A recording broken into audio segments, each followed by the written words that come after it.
also for the great organization of this event. Well, as you could already see from the program, this workshop or lecture is a little bit alien or other to the others. Also, my research topic is a bit different to most of yours, I'd say. The lecture today or workshop is called Mapping Your Audiences. Who benefits from your research? It's a lecture workshop that I designed with a colleague of mine called Sascha Frieseke. So you could imagine just a smaller version of me. That would be Sascha, but he cannot be here today. But he did the same lecture actually last week in Amsterdam. So we both going to see how that works out. For me, it's also a bit of a learning experience because we haven't done that before. It's actually like a condensed version of a 1 week summer school that we do every year. And we wanted to try how it could work out for 2 hours as well. As I said, it's not exactly a workshop. I think 2 hours is, as you say, it's too much to die and not enough to live. For a real workshop, also the crowd is a little bit too big for that, and the room is perhaps not the best for it. But I decided to still have it like in a way interactive, and I hope that works out. So please feel free each time that you feel you want to add something, or you want to interrupt, or you want to ask something, do that. Yeah, as I said, the lecture is a condensed version of a summer school that we have every year. We're going to have it a third time next year as well. It's called Impact School, and the idea behind it is that each and every one of us probably learns during university time how we cite and how we publish and which are the important journals. So we know how to actually make academic impact, but we do not really learn how to have impact outside of academia. So this is perhaps a bit the idea behind this summer school. It's free of charge, and it even comes with a little travel reimbursement. So I hope that some of you apply themselves or share it once the next call is out. So, well, I'm not going to say many words about me again because you already introduced me. I work at the Humboldt Institute for Internet and Society. This is co-organizing this event and also part of the network of centers and the European hub. I myself did mostly research in the last couple of years. I looked at how people share their data, and I looked how, like, what open science means in terms of transparency and participation and collaboration. So I did studies on data sharing and open access and business models for open access and research infrastructure. So I always had an idea of open science on, you know, looking into how research works. And just recently, or like in the last 1.5 years, I was thinking more like I should look into how what openness means in terms of being open towards society.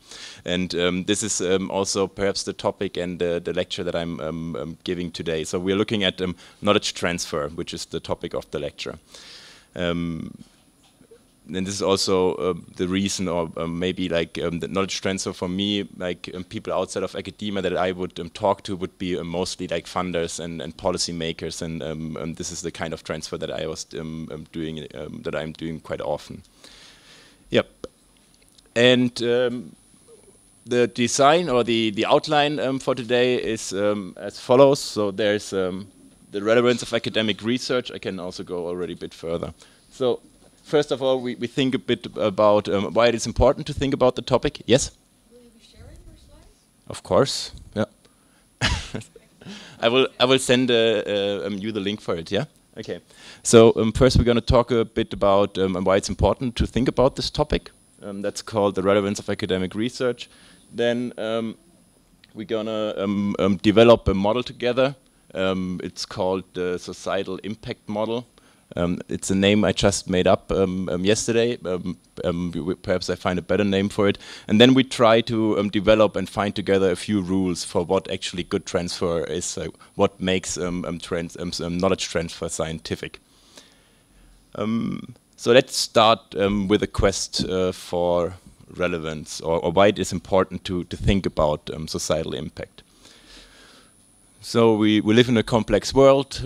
Like there are a lot of global challenges that we are facing, or that are actually multidisciplinary challenges, such as climate change and migration, digitization itself could also be considered a global challenge that we are facing. The UN and many other organizations put out goals or development goals. So among them, for example, is the end of poverty, zero hunger, health, climate change, biodiversity. It goes on and on and on. And the bottom line is basically that we are failing most of them. And well, the general hope that research funders and policymakers have is that scientists or research can actually help them solving these problems. So this is just one example, and there could be many other examples. So Austria, for example, has the presidency at the moment for at the EU Council, and for its and for them or for its science and innovation policy, knowledge transfer, societal impact is a key topic. And also for non-EU policymakers, for example, the UK, the Research Excellence Framework. Has anyone heard of the Research Excellence Framework? Perhaps, yep. Christopher, what is the Research Excellence Framework? I think it's the system they have in the UK, in the United Kingdom, to assess research output for universities, do some sort of ranking, and see how much funding university gets. Yep, it's a funding scheme, like often called just the REF, by the four main funders in the UK, and it accounts for £2 billion pounds. Just for a comparison, the German Research Association gave out 3.2 billion euros. That's 2.8 billion Great British pounds in 2018, and that is the main funder, or one of the main funders in Germany. So it is something that you not only see in the UK, but in many different initiatives as well, that more and more money is spent actually in funding when it comes to actually applicable results of scientific research. So if you pay attention, for example, a lot of the words that are often used for it is our third mission and public engagement, sometimes also citizen science, knowledge transfer, all of which refer to the demand to increase the societal impact of research. And I guess the best way, or one of the best ways to show actually the increase in spending is the number of publications.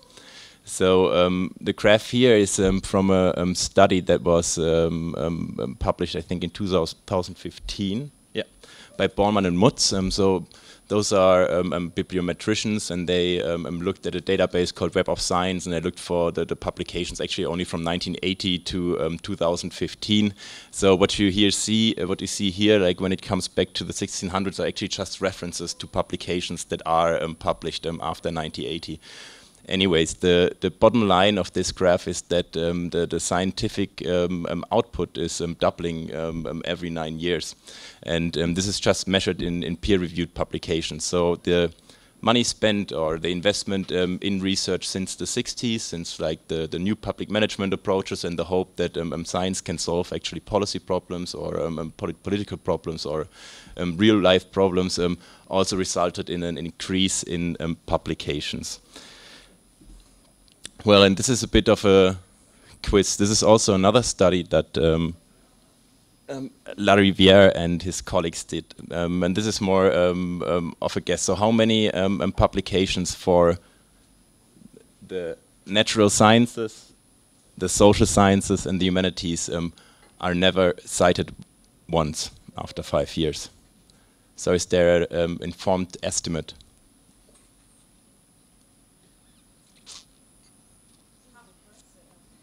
Half for each discipline.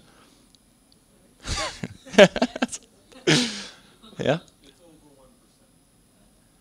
This is a great guess. Thank you.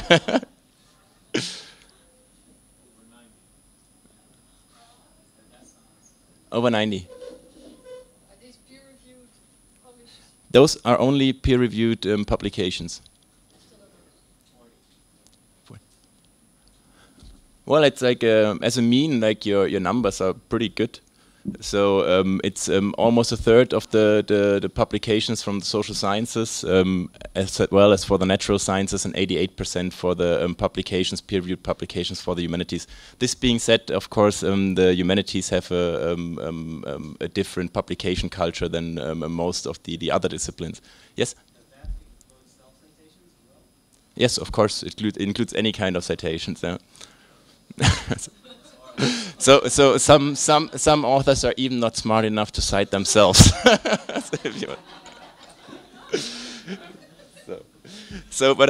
But what I'm like the message here is that at the same time as we are increasing the investments in science, we are also well living in a situation where many of the peer-reviewed publications actually are never cited once. So there's perhaps you can tell yourself or you can ask yourself if that is a number that is considered a good how do you call that? You know. Yeah, if it's okay to have more than a third of the peer-reviewed publications not cited. Does citation equal effect? Well, this is a good question. If it's okay, I would answer it a little bit later, or we can discuss it a little bit later, because I have a couple of slides that relate exactly to that. Yep. It's a simulation of impact, of course, and we're always trying to simulate impact with some kind of numbers and metrics, and well, I'll get to that. So to summarize, so we're living in a complex world, and science is often considered a savior, and this is also reflects in the policies, and the policymakers actually force science, spending more money on research, and researchers produce more and more papers that actually few people cite. So. Like the good thing is, of course, there is a potential, or there is a potential to think more about how we can actually increase our societal impact. Yes. But the question is also how we can actually do that, and I hope that we get a little bit closer to that today. So.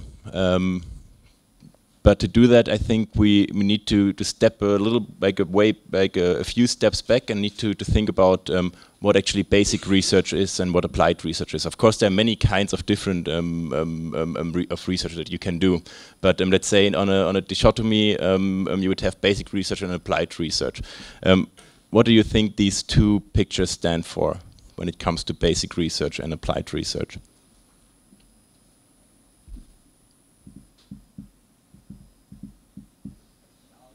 Alexandra. Yeah,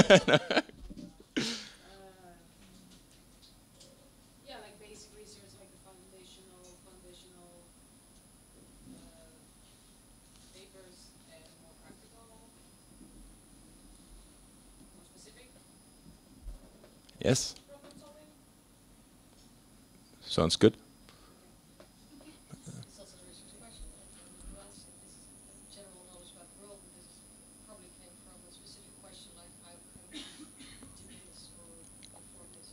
Yes, I would say that too. So the like it's solution solving, whereas in the other sphere the question arises from a perhaps like a intrinsic interest. Any other comments? So why is there a mountain, for example, for basic research? Shirley? Because we try to find out things we don't know yet up in the clouds. This is a very romantic picture, but this is not why I chose the mountain.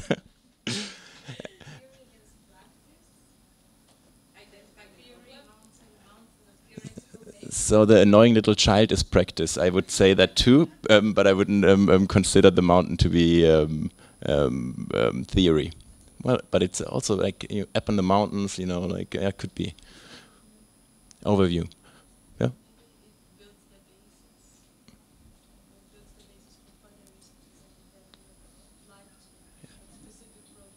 Yes, this is the direction I was aiming for. So like we're comparing like on the one hand like cumulative research. So this would be the mountain. So basic research is progress by reference, let's say, to existing knowledge, to method and theory that we have, and it's mostly long dated, and often of course you cannot like really foresee when impact arises, which also means of course you can do useless stuff or things that are considered useless at the moment, but you can do that anyways, and they might become relevant later. No politician, for example, ever asked for the invention of the computer. Also, no politician really asked but hoped for the invention of the atomic bomb. So this is outcome of basic research in the same in one sense. Often, of course, also basic research means that you have to reflect or have to question actually the present or what is there. So, for example, if you think about people like Karl Popper and his falsificationism, the idea is that you always question what is there. So questioning this existing is part of basic research, whereas applied research, and I think you mentioned that before, is progress by relevance. Oh, you said that, like progress by reference to practice. So it's often or mostly short-dated, and relevance occurs by actually the simple question: does it solve a real-life problem? So, or is the knowledge that is produced applicable? If we think about conservative research or basic research is more or less conservative. It's cumulative. It has to follow academic principles. And the greatest obstacle for cumulative research, or for basic research, is if we confuse conservatism, for example, with reactionism. So let's say conservatism is challenging the past. So you question what is already there. For example, a result is published, I falsify a result, and this is questioning the present. Whereas reactionism is more or less protecting the past. And I think there are many examples where we actually mistake conservatism with reactionism. For example, if you have journalists that people put out in order to, set fences on where your discipline ends and starts, I think this is a good way for a good example for reactionism, because you actually tell grown-ups not to communicate with people over the fence. So, and there are many examples for that. Michel Foucault, for example, said that knowledge is for knowing, knowledge is not for knowing, knowledge is for cutting. And there are many examples for when we look for basic research or relevance in basic research, where actually the mistaking cumulative relevance or conservative relevance for reactionist relevance kind of hinders progress. Whereas if we look at applied research, it's more pragmatic, of course. The question is, does it solve a problem? And that actually means that we have to ask society if research actually solved a problem, and not academics. But in the process of knowledge creation, of course, the quality criteria that apply, they are academic. So when we think about doing basic applied research, if we do applied research, of course we have to act scientifically in the knowledge creation, but not necessarily when it comes to measuring the relevance of applied research. And here the biggest problem is the opposite, that we are often applying academic measures for measuring societal impact. Christoph, you did research on altmetrics, right? Yeah. So what are altmetrics doing, for example, or how are they measured? So they measure social media attention. Papers are tweeted or shared on Facebook, and so on, or in different public spaces. Yeah. So altmetrics, and for example, the European Commission is also having an expert group on altmetrics. So altmetrics are often taken as a metric or a measure or a group of indicators that could be considered as a good metric for measuring societal impact. But of course, for example, if we think about this case of the dentist, let's say, for example, a dentist uses a new drilling method that is less invasive.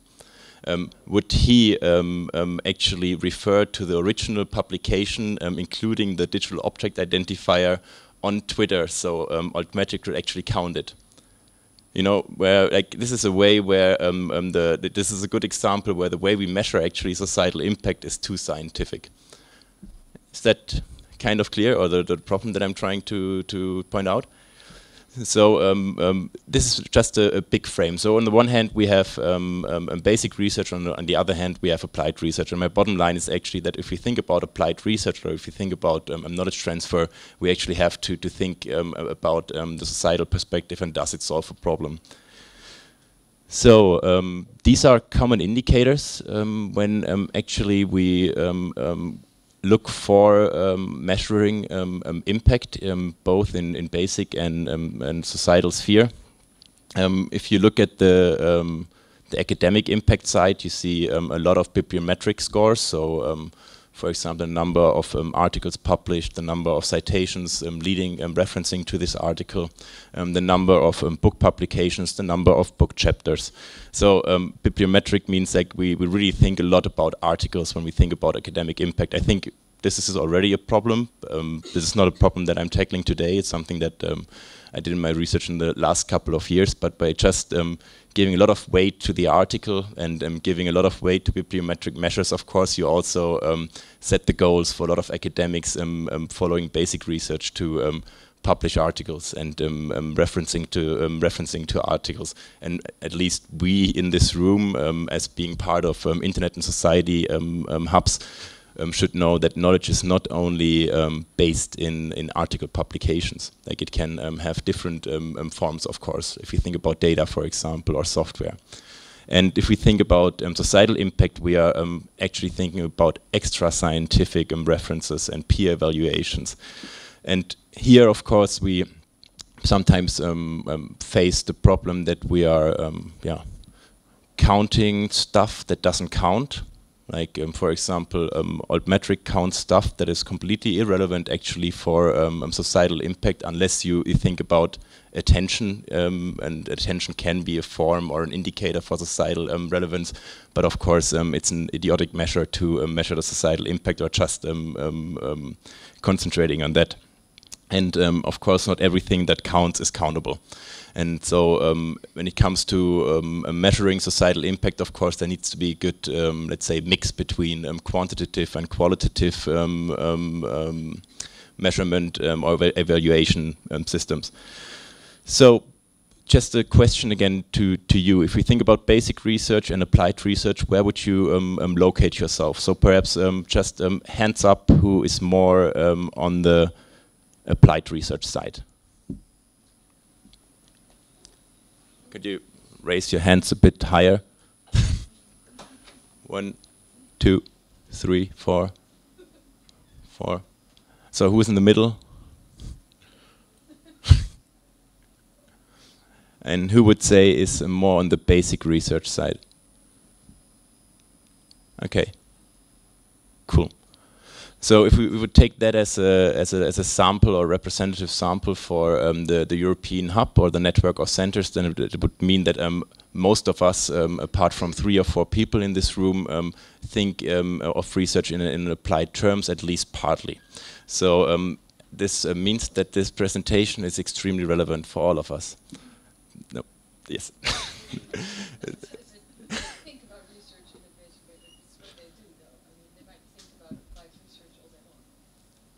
Yeah.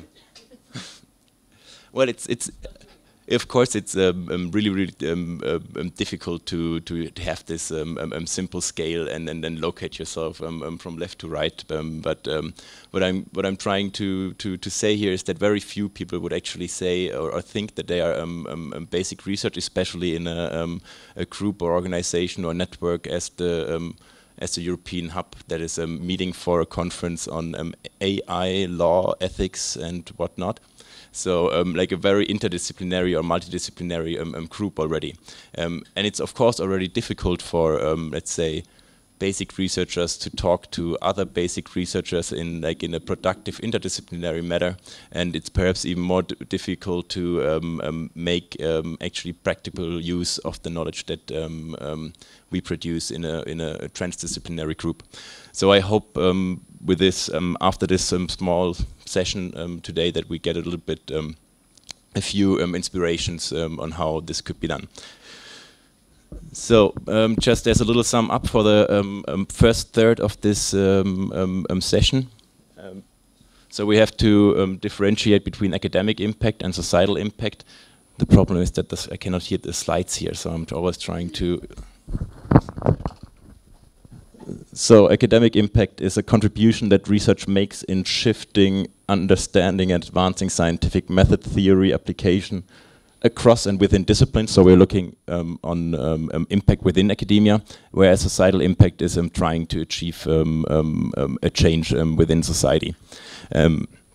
This is just as a little summary. And what we are looking at today is more at the societal impact side and less or not on the basic impact side. So, why is it important to think about this topic? I just made up a few reasons that I think are important. So on the one hand, it's necessary in the light of global and multidisciplinary problems. You just remembered the UN development goals, for example. It comes with money. I think more and more funding will actually go into applied research, or at least translational research if we think about basic research. Our academic paradigm for academic impact is stupid, and we need to think about more heterogeneous ways to measure academic impact. And also the societal impact paradigm is ill-conceived, so where we mistake often attention versus relevance. And this I think is also important, we don't really learn or think about it when we are at university. So, are there any questions to the first part of this three-part session?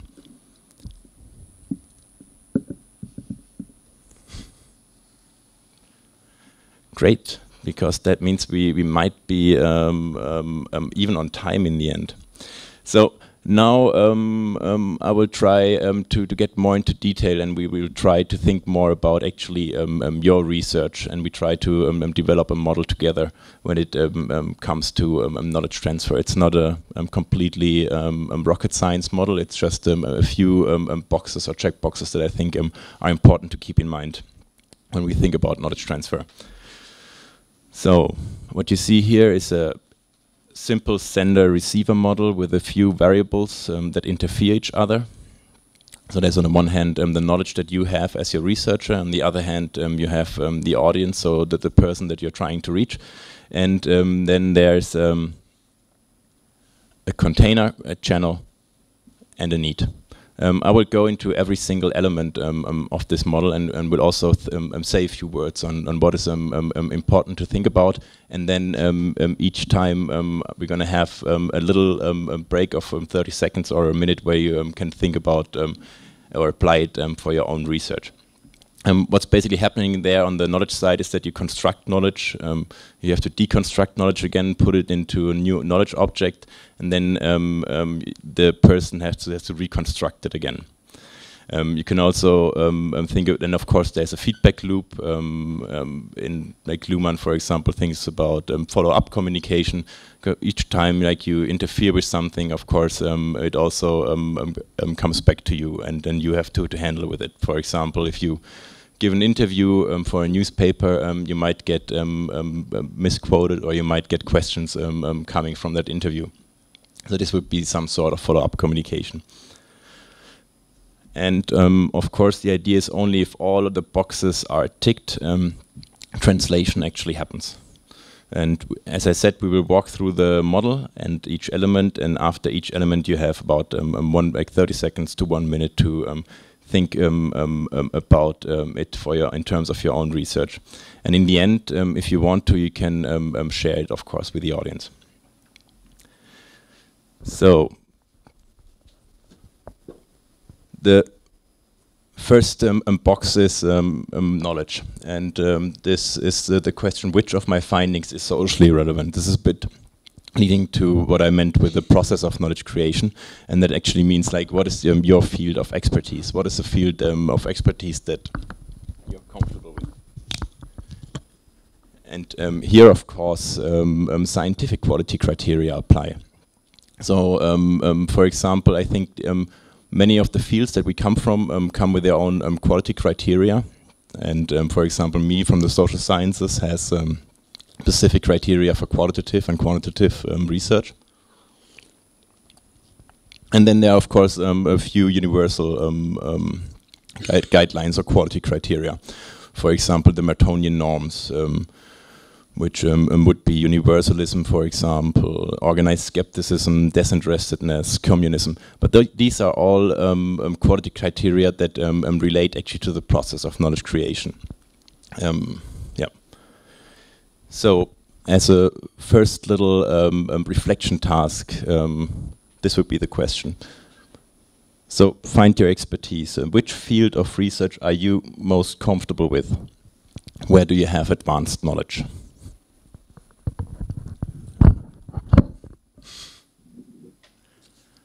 I actually also prepared sheets of papers where you could have written it down, but I didn't bring them today.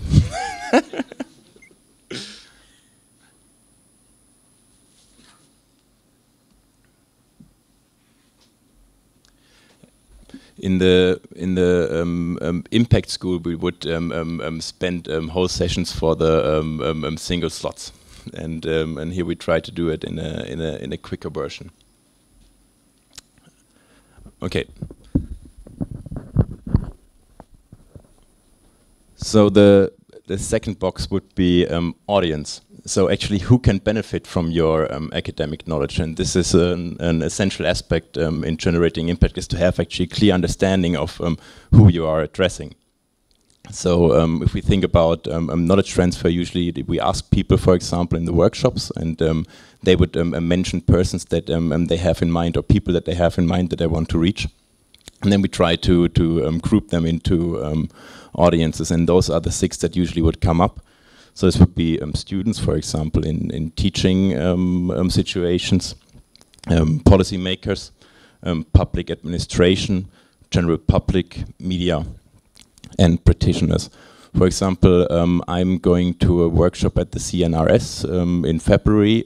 This is on research infrastructure and open science, and this would be, for example, a policy maker that I need to address. And the person that invited was Martin Federley, who is the former director of the CNRS, and I know, for example, that he already has a very informed knowledge about research infrastructures, at least when it comes to biomedicine. So I don't need to start from the very beginning, but I could go into more detail about research infrastructure there. So this would be my audience. And the question that I would have to you would be, like, create a persona. Who is the person you would try to reach?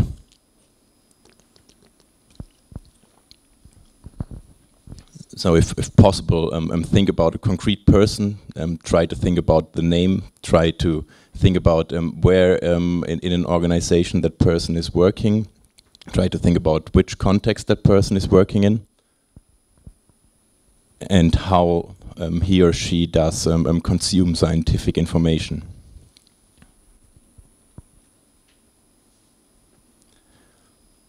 Those breaks seem a bit weird, right?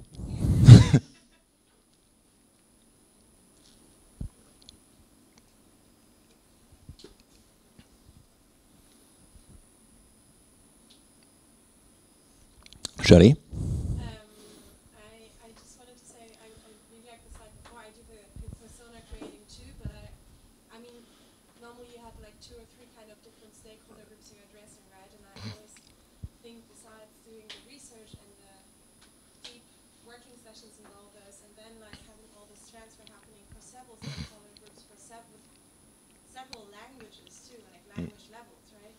It's so challenging. Like, do you have a concept how to do that also from like a timing perspective, or?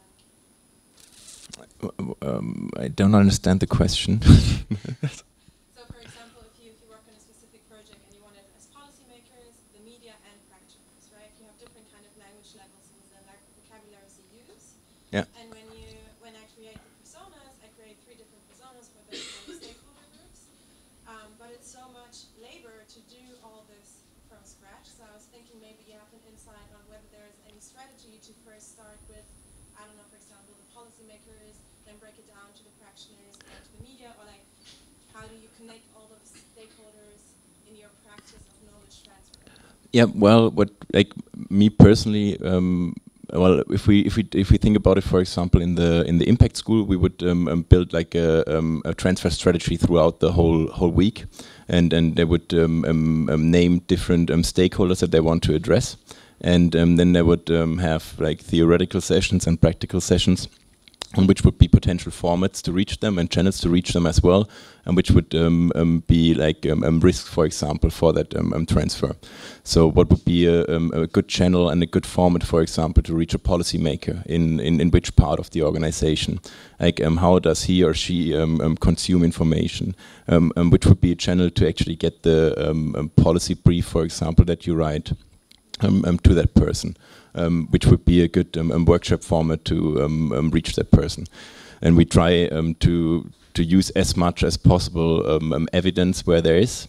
If there's no evidence, then we usually have a practitioner actually talking there, for example. So we would invite, for example, science policy advisors. I would have people that would usually write position papers and white papers, and then they would say which would be the best ways to do that. I don't have a golden rule in general, but the rule would be that each group has a different format that would apply to, yeah. So that means that we just need to have some space and time, or like to set a week or two aside in the beginning of the project to kind of develop a strategy for the whole project. Yes, and maybe even before, because many of the funding proposals nowadays already come with a transfer strategy. So if you take time aside in writing the application, for example, for a funding proposal, you can think about a real communication or transfer strategy on how you actually want, like who you want to reach and which products and formats you produce in order to reach that person. Yep. Thank you too. All right.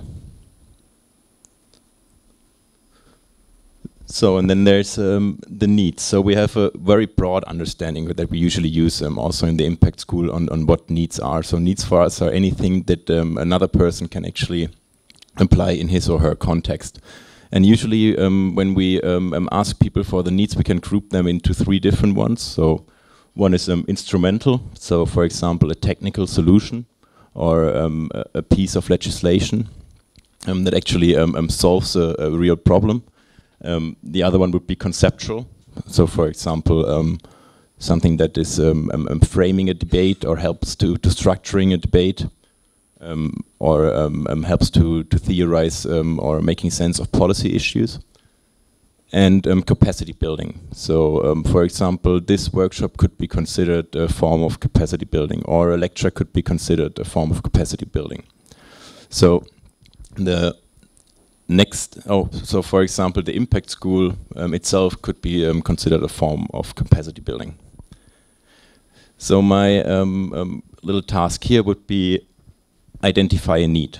So which problem that your audience has can you solve with your expertise or your knowledge? Is it rather instrumental? Is it rather conceptual?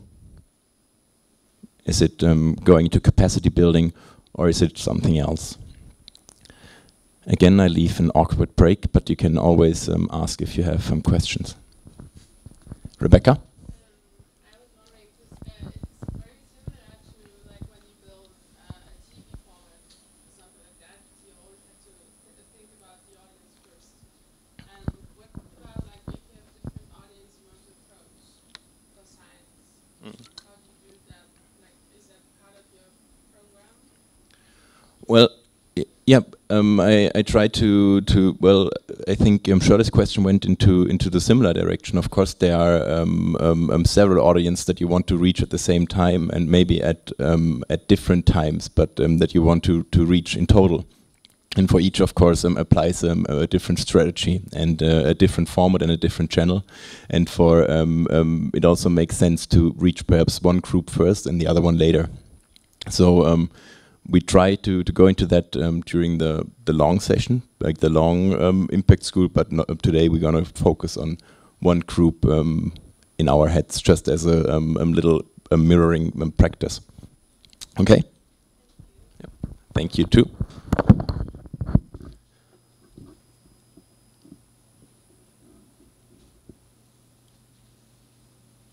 I don't, but I've seen them, and they are fairly good and increased. And I think this format makes sense and could be better. Yeah, Christoph, you also had a question. No? No? Oh, thank you too. So the question here, the little task here would be choose a container. So what product or format is best suited to transmit your piece of knowledge?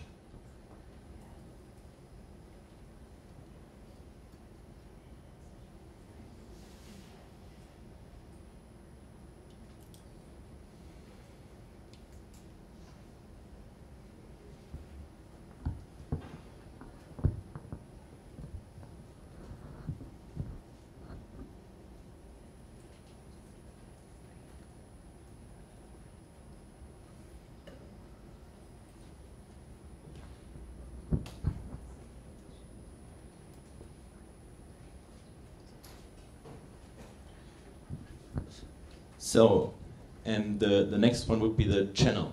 So what would be the way actually to bring that piece of knowledge or that product that you created to that person or to your audience? So how does the audience notice or consume some practical insights are actually important? And well, of course, the channel and the product often go hand in hand. It doesn't make much sense to produce a video in order to send it to your member of parliament, of course. Or maybe you can do that and it has a funny effect. So the task here would be choose a channel. So what do you think is the best way to transfer your knowledge to your audience? Which would be a good way to do that?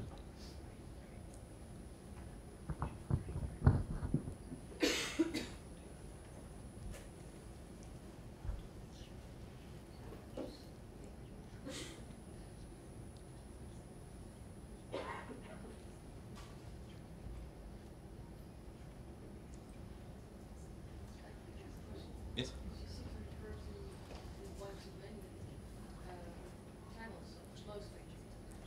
What about going out there, trying to read your audience person? Are you considering that at all? Even though it's like something one to many, but it's pretty.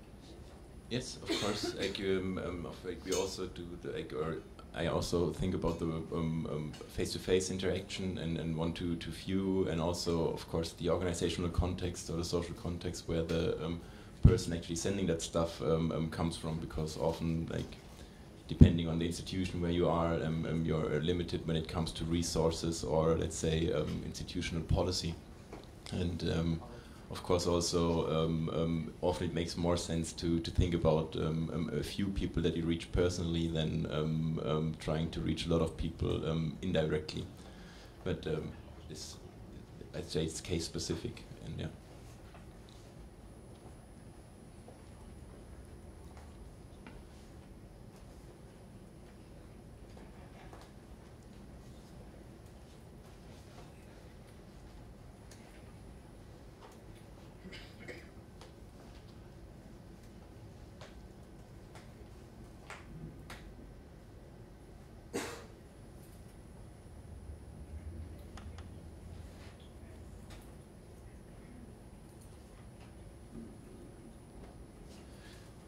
So, this is almost the end of this, let's say, simulated workshop situation. I hope it is not too awkward for you to have it this way. But if it's possible, or if some of you have ideas, it would be great if you would share them now. So if you already thought about, for example, of a way or an example of following the model for which kind of knowledge transfer you want to do, it would be cool if you could share it now. So, anyone has something on his or her mind? Yeah? No, I would just say that it would have been very nice if we could have a split in groups, or like to kind of talk about that, yes, like about this in a much more active way, because otherwise, as you say, like, oh, this silence is awkward, like, I also think it, like I say, like, maybe like if we could put this in practice, because I think that this is super relevant for all of us, and say like, well, so if this is the problem, like, how can we reach different audiences, which channels, and so on, like in a much more discussion way. Yeah, I absolutely agree. This is the perhaps a very contra-intuitive way to do exactly this workshop. Yeah, I have to say I didn't really design before or didn't know the context here. But anyways, like now we are there and we need to use the it. future. No. Yeah, Alexandra. I mean, I can share my experience with the copyright side of my research. Yeah. Because it was kind of timely with the copyright reform in the European Union. So a lot of academics were involved in that in the process. Maybe you're here, probably. So what we're doing, one, as academics, as for example, as reform centers, or as a lot of different academics are in the same view, it was mostly trying to affect directly the process, the policymakers, the regulator by signing open letters, by not only engaging with our papers and analysis by conferences, but also going there, collaborating with civil society and doing a lot of events, talking, informing the legislators. Personally, a lot of what I also did, because I was involved with the Creative Commons also, was to try to be the mediator to explain things not only to the regulators but also to the public. So I did a lot of outreach events that do not necessarily advance my career in any way. So make a lot of I did some interviews. I did some events informative for students, for the public, and for me at least it made a difference. I think that we managed to affect even a little the process and what we are going to have now as a copyright, I think the copyright directive. So I think that's a nice example that was super relevant. Well, it's just open. Yeah, it's I have a tiny example. I think that sometimes we are very comfortable in our environments and the people that we are used to work with and speak to. And Twitter is actually a really good tool for breaking this silo. So sometimes when I want to start a research, or even when I had an article already, I would look for relevant hashtags that are connected to what I'm doing. And then on Twitter, I will find people that I will never get a chance to meet or speak to about this topic, and then I will just join conversations that, I will start following them and start conversations with them. So. I was wondering, when you try to inform policymakers, or when you're in the whole process where you want to transfer your knowledge and your findings to policymakers, where is the difference between doing research and working as a think tank? I mean, I feel like you're always at risk of becoming, of suddenly being someone who's, I'm not saying for your example, but in general, when does it become something like defending a position or trying to influence it in a way that a think tank would do it, and that is no longer a pure knowledge transfer? Well, I guess our research and our publications will potentially be instrumentalized for a lot of different causes. So if I can participate in that sort of transfer by putting my opinion in the place where it belongs, then I guess it's up to the individual person, the individual researcher, to make sure that they do not become they do not cross over, to the lobbying, to the think tank, like you said, but think tanks absolutely. But I guess it also depends on the issue. I mean, the copyright reform is relatively easy because it's such a terrible text that it was very easy for us to actually go and criticize it.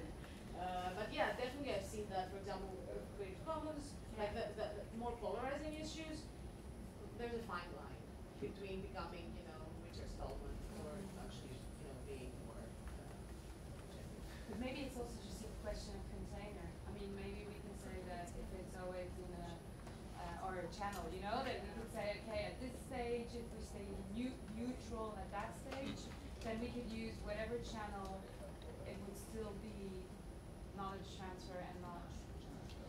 Yeah, there was a comment in the back also. Yeah. This is a very interesting discussion for me because I come from a think tank / activist side. We as a member, we're not an academic institution, we're a research institution, but also an activist one, and I work in a range of networks. The way I see it, first of all, I want to say when you say think tank, it's worth remembering the classical think tank is often, I would say, not neutral. It's often a commercial operation that works for clients. That's a typical think tank. It always has a client, right? The report, it's a way to communicate client's position. So that's, I think, very different from some types of think tank type institutions. Like if EVIR was ever called the think tank, you need to be aware it's a very different one. I think it's a matter of being very transparent and clear about approaches. I know in Poland where I live, there's a very good, I think tank, which is interesting because it's attached to a weekly magazine, political and social magazine. They built this analytics group, and in every report there's a statement that says this report has been funded by whomever. Sometimes it's Microsoft, sometimes some Polish industry group. We take every effort possible to remain neutral and not influenced by our client. And it's written there, and they communicate it to their clients. So there are things you can do. That's one point. The other is, I think there are many approaches to this, and I respect scholars who feel they want to remain sort of very scholarly and neutral. But I think there's also a completely ethical way of doing scholarship that is connected. And it doesn't mean it's biased.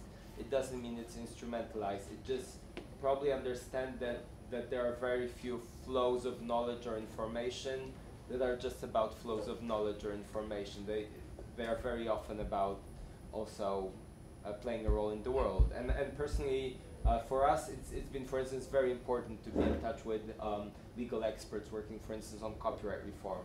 A clear differentiation there in practical terms is that I think they very clearly know when they are writing research papers for journals, and when they do things like, a lot of them write blogs, for instance, right? There are some very good copyright blogs, and I think there's some very simple distinction there just in the even type of communication that you do. So often you see it intertwines, and they even comment their own academic work in a non-academic manner. For me, it's a topic for a one-day fascinating seminar. There's also a lot of practical things to show how this cooperation can work. But that's the fundamental for me. Okay, there was another comment, and then after that I would go further. Yeah. Just to follow up your question, we have agenda, so we have to be clear that we have agenda that we want to promote through every channel that we are using. We have agenda, and as academia we have agenda also. So maybe we're a think tank, also not commercial one, but maybe we are. So it's not a very bad thing to think of us as a think tank. And another channel that I think that we should be familiar with is all the commercial companies that we can transfer our knowledge to them. And in the legal department, I know Lexidol, maybe Connie can tell more about Lexidol that she founded, and maybe you will be the one to explain about your company, and we can share our knowledge through companies that interact in a better way with regulators or with the clients. So maybe Connie can elaborate a little bit about her company. So Connie, if you like afterwards, we're gonna have like a small discussion rounds as well. But if you wanna just quickly say go into that, and then we go further to the last part. Yeah. It might be interesting because what we do, we're a commercial company, but we work with attorneys and legal researchers all over the world, and we ask them for reports on the current regulation status on whichever topic, banking and finance and energy, and then we use it to create like comparative reports, both for public sector entities, such as the EU Commission, or in Israel the Knesset, who really want to learn what's out there in the world, to instead of reinventing the wheel in every decision, seeing what models work and what didn't in the world. But I have to say that about 70% of our clients are private companies who want to promote certain agendas and do it based on the global experience. Like, listen, the new reform you're proposing, they tried it in the Netherlands and in Spain, and it failed, but let's try to adopt a different model. And then we are always asked about, on the one hand, you're paid by a client who has an agenda, but on the other hand, you have to keep a reputation, and you have to keep your professional integrity. And what we do is say, listen, you, the client, have the freedom to ask which questions you ask, and we give you the research, and you can then decide, if you're going to publish it under Lexidol's name, it has to include everything, even findings that are not comfortable to you. But you can use the raw data and say, okay, I heard that in Spain they tried it and it failed. You don't have to say that Lexidol also found that in Greece it worked really well. And this is how we try to,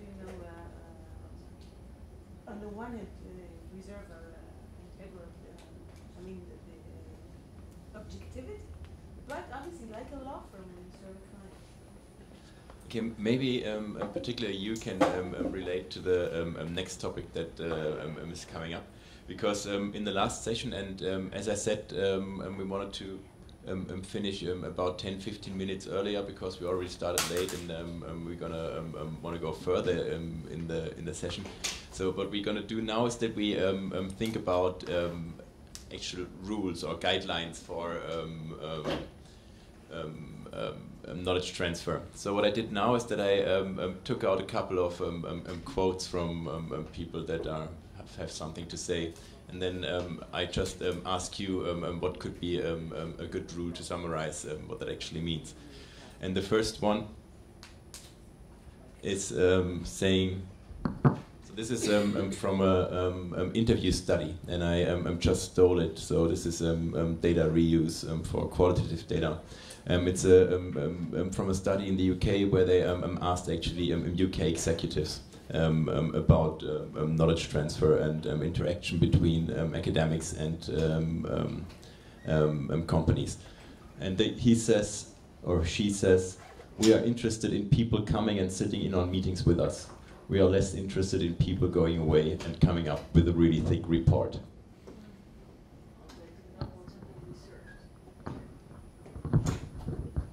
This is the way how they want to.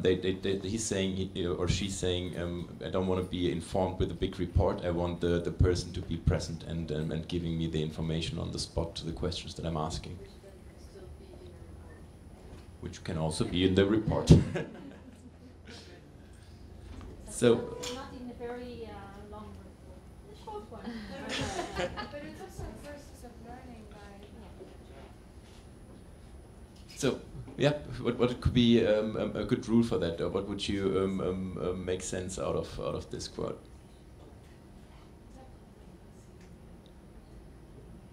Communication skills. I mean, what you were discussing earlier. Yeah. This is just to understand. Is this more presenting what the idea is, or is it a Q&A session? This is a Q&A session. Yeah, we develop it a bit. Not this. The point there is that about briefing somebody without having read a report or being briefed on it. What that's alluding to, or is it to have a Q&A session? Well, I don't know the exact context. The interviews were on knowledge transfer between industry and academia, and they asked people on the executive level how they have been in contact with academics before and which way they wanted to have that going on. And this is just a quote that is taking from that. Yeah. Sitting in on meetings with us, it really feels like they want to sort of control the sphere in which knowledge is transferred. That's what it sounds like. Yeah. Maybe sometimes, like, I would assume that every company has like its own not rules that it's like it's in a life, and a person, if you're running a company as CEO and you have someone that will give you idea, you present a person, maybe an academic, with a problem, but you're not always able to communicate what the whole context of your policy and of the market now is. So it helps if that person is really seeing what you're dealing with, like what you have all the sorts of people like human resources department, informatics department, legal department, and they pop up with these questions and ask you, so what now? We apply this project, how is it going to look like? And you as a researcher, you cannot have a complete overview of what you're now dealing with, but once you're sitting there, you see the whole structures, you see what they expect from you, what you have to kind of consider, what are the facets. Maybe this is more, then it's more also reachable. You're not like, maybe you're not going away and coming with an abstract opinion. And there's a line of communication, like as I said, that is now open. So That makes sense as long as you can encourage them. Sharpen up the point earlier.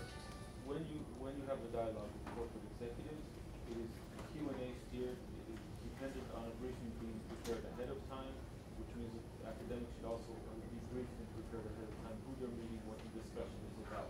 It is typically not to just present an idea, okay, because we iterate through too many topics on the executive level, and therefore it's not, hey, let's have a sit down. It has to be, like you said, there is an agenda.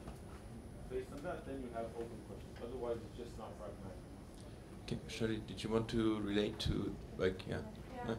So, I mean, in my research, we do case studies and we go to companies and organizations, and it's very valuable to understand the organizational culture when they apply the same technologies in different cases. And I think also this code is kind of signifying the trend towards ethnographic research methods, which I am observing that many people are actually going in and using this as a data set to sit in and to observe meetings and then take that as the Okay. Well, I might be a bit more simplistic, but I think it makes a lot of sense to what you just said, and understanding the organizational context, and also what he just said when it comes to that there's a general procedure already. Nonetheless, the rule that I made up from this is the medium is the message. So if we need to find the right format and product in order to transfer our knowledge, it also refers a bit to the model that we had. And of course, this comes also, of course, to the the setup of what the company wants and the organizational culture of how the company or the people in it make sense of it. So I have another one. This is long. I read it out again. The work of any intellectual is not to mold the political will of others. It is though the analysis that he does in his own field. Of course, Bertrand Russell was not gender neutral at this time. In his own field, to re-examine evidence and assumptions, to shake up habitual ways of working and thinking, to dissipate conventional familiarities, to re-evaluate rules and institutions, and to participate in the formation of a political will where he has a role.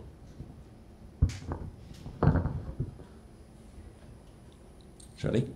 I think this one is about understanding your own agency as a scholar, and because what I really like in the academic community in the US, that people really point out where they come from biographically, because that also has an impact on what you research on, and how you do that, and with who.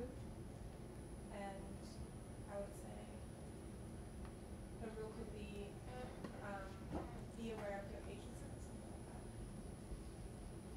Well, interesting. Does anyone else has a comment on that? I'm not. I don't have the wisdom here. I'm just I'm putting out quotes and try to make sense of them yesterday, and I took them already from a good reader. Yeah. Yeah. This clearly shows that for some time there's some kind of detachment, because you will not be able to shake up any political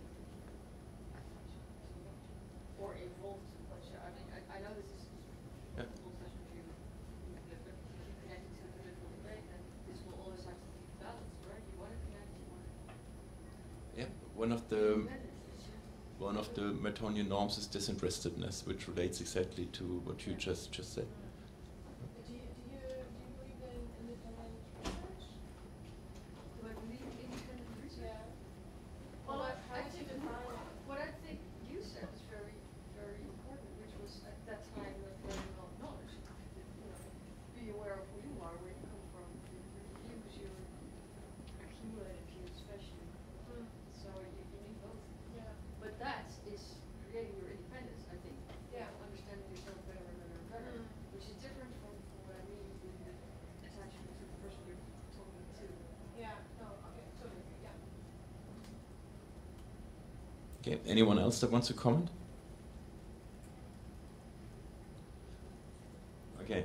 I kept it simple as this. Keep transfer scientific, and I think this relates a little bit to what she said. Like maybe not enough. It's more than that. Like I think this needs to be added. So how would you frame it or phrase it, or what is missing?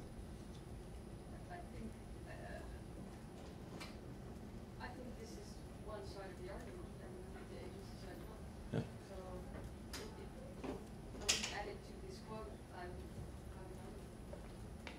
we have another one afterwards.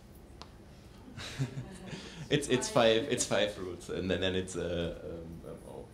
So this are two. Well, at least Schäufele is a German researcher that I like as well. And he said, and he and his colleagues said, when a science subject shifts from its traditional home at science pages to other media beats, new audiences are reached, new interpretations emerge, and new voices gain standing in coverage.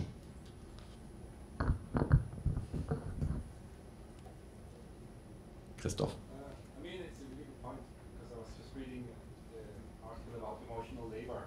That I'm not sure if you're familiar with the debate there, but the original emotional labor concept was very specific at the workplace, and now people are extending it to private family life and so on. So that concept is now very much blurred. Then Ari Hochschild was the person who formulated the original definition, so she was not happy that these new concepts are blurring around. It's getting very, very fuzzy in a sense. But then she also acknowledged that there might be new communities interested in the critical concept. So it's a bit of a two-sided issue. Yeah, Amelie, and then Shirley. Yeah, I just had a more positive way. I would rather say stepping out of your comfort zone might not only give you another audience, but also bring like new ideas and yeah, so shift from a traditional home. Shifting is maybe like a total change, but rather I would rather see it as enlarging your traditional audience to a broader audience. Yeah, from science page to media beats, media. I see it in a very positive way. Shirley. I personally totally agree with Emily, because I think democratizing, or I would say they're also talking about this, it to a broader audience and like letting them participate in the conversation, whether it's on a scientific level or not, is a very good thing. Then as a scholar, you have to legitimize your point of view and your outcomes over and over again, which is a perfect practice to great scholarship, right?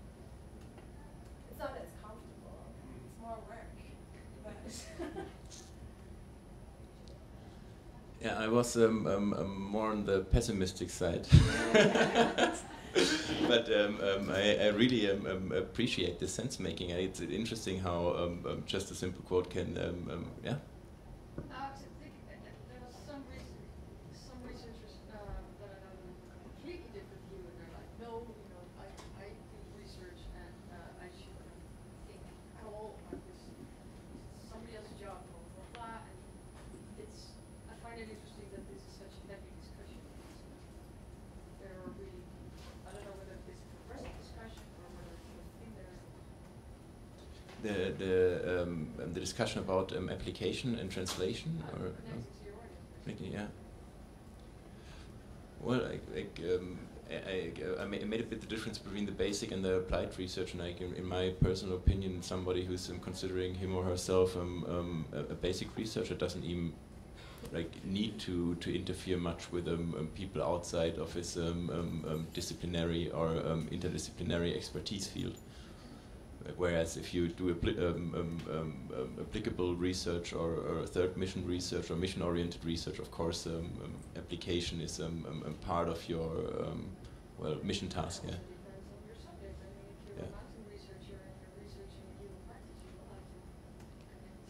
Well, this is this is like the epistemic problem. Of course, always occurs like when you that you interfere the object that you're researching on. There was another comment here.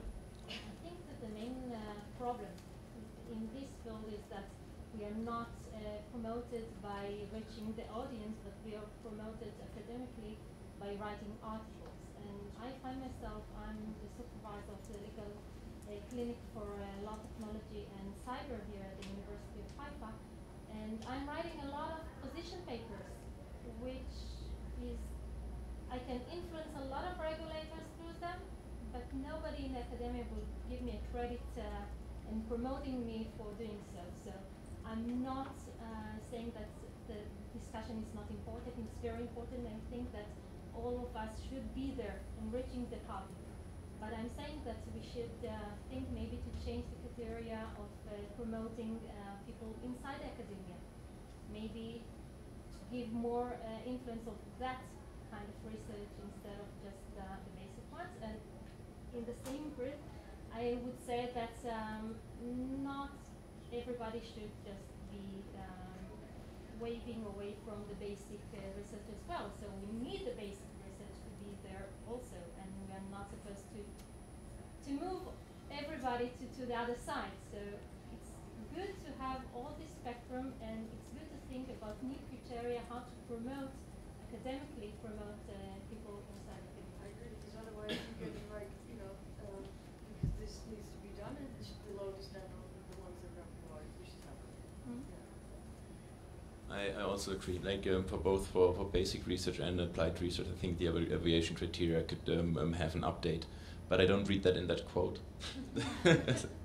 So also again, this is perhaps too short, but it's like this is what I am related to with the feedback loop, for example, in this model before. Like once you and also what you related to even in basic research, when you interfere with the object that you research on, you also influence it. And also when you do something and you communicate outside of your academic bubble, of course, the way the message is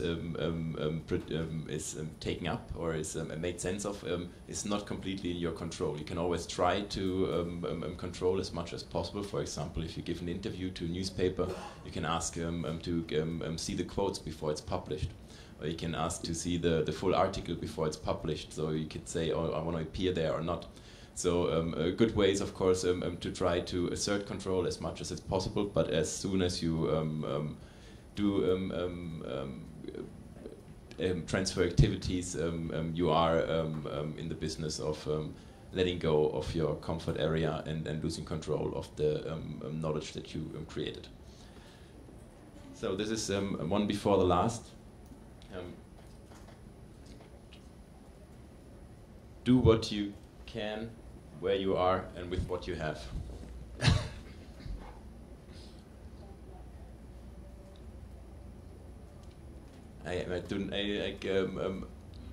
This is the perfect interpretation already. So don't oversell. You said don't bluff, right? Yeah. Like I think this is a very important rule for knowledge transfer, of course. Like you can only talk about that where you have a field of expertise and where you have a field of knowledge and where you can talk about. And nothing is more embarrassing than talking about something that you have no clue of. That's what I think it meant. What would you say it means? No, I'm huh?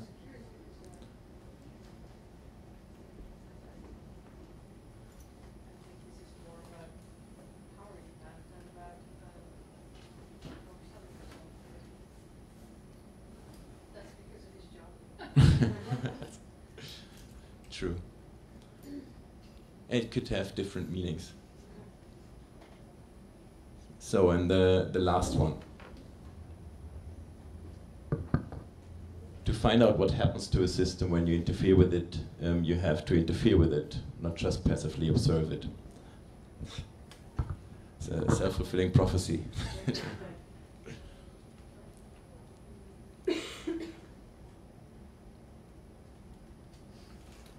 So any thoughts on that?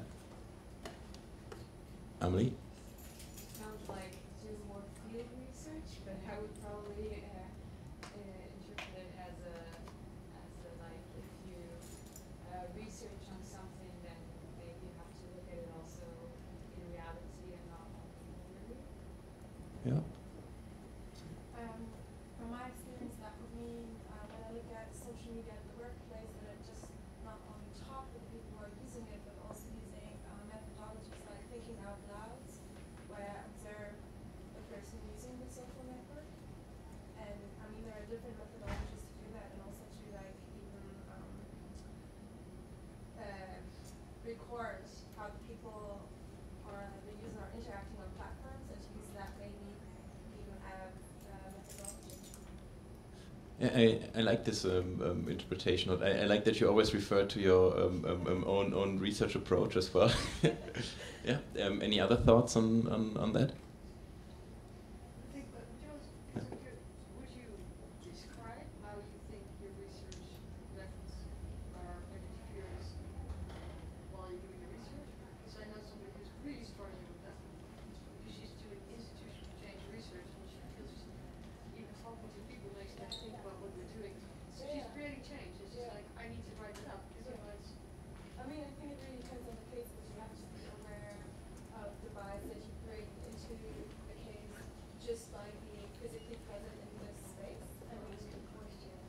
but then there are also new participatory or innovative methodologies to do political research and interviews, for example, where you kind of try to overcome that. And would it help to describe that in your I think yes. I think like the how do you call it? Isn't that also part of the ethnographic and the documentarmethoden? What is the documentarmethoden? Where you kind of I think document every step. Also, not even anthropologists. I mean, it comes from there, but like to also observe and also having, for example, when you have a research project, having a diary on how you felt very the day. helpful. Yeah. Those kind of things. I think it's really interesting because you have a bias, obviously. I think that being aware of it doesn't change the fact that it's there, but No, you have but it's just the awareness. part of the result. Yeah. So any other thoughts on that?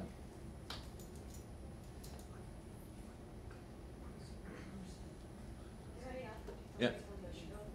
Yeah. I guess from the legal, like the legal research would be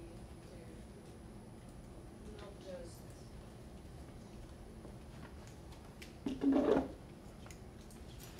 not just basically describe situations, but offer new factors like go with the software as a skill, not just stay in the Can you give an example? I guess ethical questions when you're, now, especially talking about systems and stuff, like my direct research about, the promises of blockchain in society, how it's going to change the world and everything, you cannot just stay on the outputs and just describe how the technology is being very to you have to go there and find what is the problem and try to solve it with the legal tools you have, not just Not just problem statements, but also. Yep. This is, but both in ethnographic research, I guess, as well as in the legal sphere, like the way of experimenting needs to be done responsibly. So this is the the last rule. So. This being said, like we are also close to the end, and we finished even 7 minutes earlier, and got time back from the one that because we started also later. I would suggest if you have any questions or want to discuss more, we can do that during the breaks. If you want to have the presentation, I can share it with you. Yeah, and if you have questions, you can always get in touch. Yeah. So thank you very much. I think this the workshop part. Next time I will do it in a little bit different setup. But I hope still that you got a few good points out of that and things to consider. So thanks. Yeah.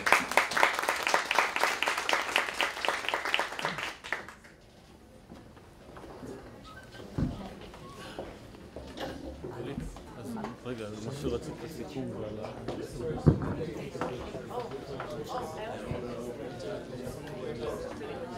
Yeah, well, I should.